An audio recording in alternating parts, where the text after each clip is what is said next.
Olá, pessoal, sejam bem-vindos aqui novamente às nossas atividades de história dessa semana. A gente está falando aí sobre a ditadura militar brasileira. Nessa semana falamos sobre o milagre econômico, né? Isso, começamos a falar sobre a abertura. Eu trouxe até algumas imagens para vocês no início da nossa aula. Uma imagem aqui que complementa aquelas é essa.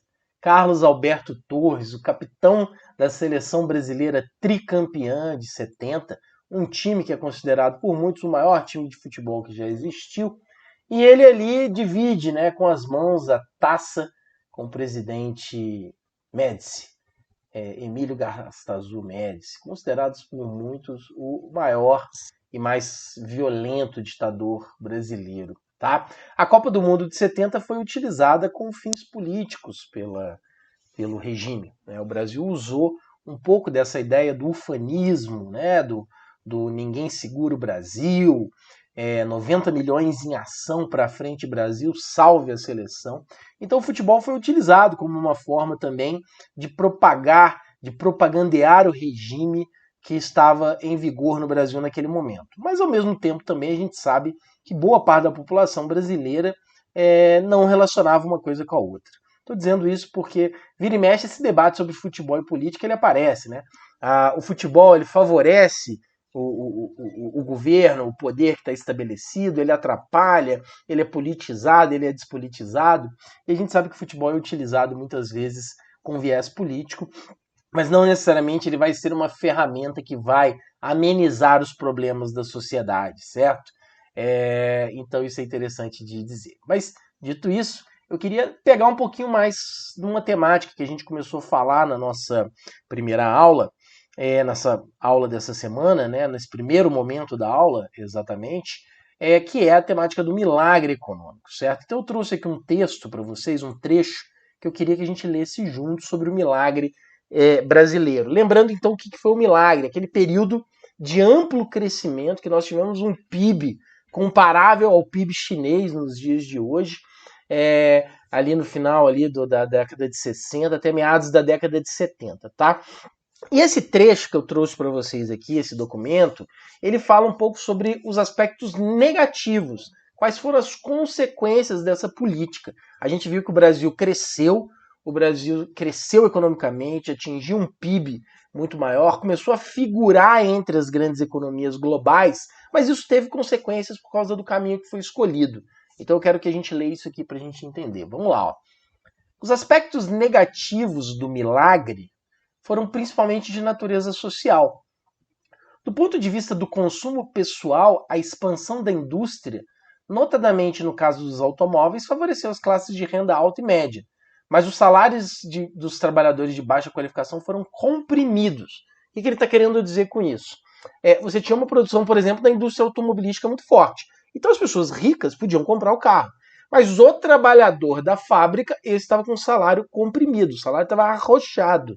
Ele estava com um salário pequeno, baixo, então ele não tinha condição, por exemplo, de desfrutar desse bem-estar, né, que estava sendo propiciado ali na produção dos carros. Qual é a consequência disso? De você ter as pessoas com salários comprimidos, né? Isso resultou em uma concentração de renda acentuada, que já vinha de anos anteriores. Tomando-se como 100 o índice do salário mínimo de 1959, ele caíra para 39 em janeiro de 73. Então, olha que interessante. Se a gente imaginasse que o salário mínimo fosse 100 no final da década de 50, ou seja, em 1959, em 14 anos esse salário ele foi se, digamos assim, ele foi se perdendo, foi se esfacelando e se tornou 39 em janeiro de 1973. Então, quem ganhava salário mínimo no Brasil ao longo da década de 70, mesmo com um milagre econômico, estava ganhando menos. Por quê? Gente, isso chama-se concentração de renda.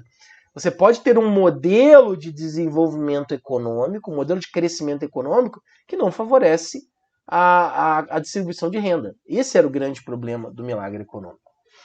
E aí diz ali o nosso trecho do texto. Esse dado é bastante expressivo se levarmos em conta que em 1972, 52,5% da população economicamente ativa recebia menos de um salário mínimo.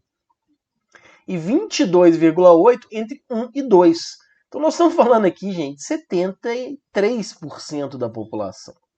Então, essa desigualdade, essa depreciação do salário, ela atingiu 73% da população. Então, por mais que você tenha tido um crescimento de 14%, ou seja, a renda do trabalhador não mudou. Então, esse dinheiro estava indo para onde? Essa é a pergunta que você precisa fazer.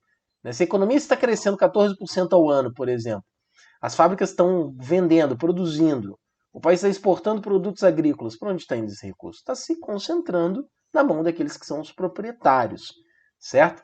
Então, o impacto ali, ó, na última frase do nosso trecho, o impacto social da concentração de renda, entretanto, foi atenuado.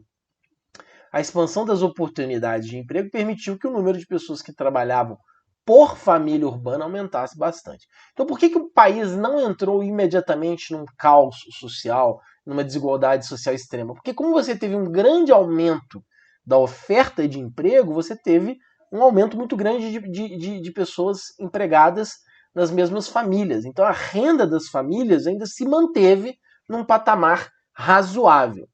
Então, esse foi o fator que permitiu que, durante esse período, não houvesse uma grande crise social e uma desigualdade extremamente profunda, por causa do número de empregos que foram gerados.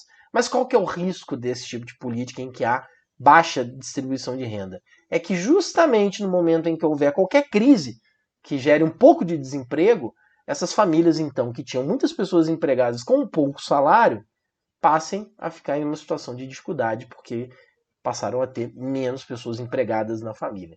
Então é um modelo delicado, porque ele distribui pouca renda e ele gera um risco constante de desigualdade, de crise social, certo, pessoal? Então, eu queria trazer justamente isso para que vocês entendessem um pouco quais foram as consequências desse milagre econômico, os aspectos negativos desse milagre aí, certo?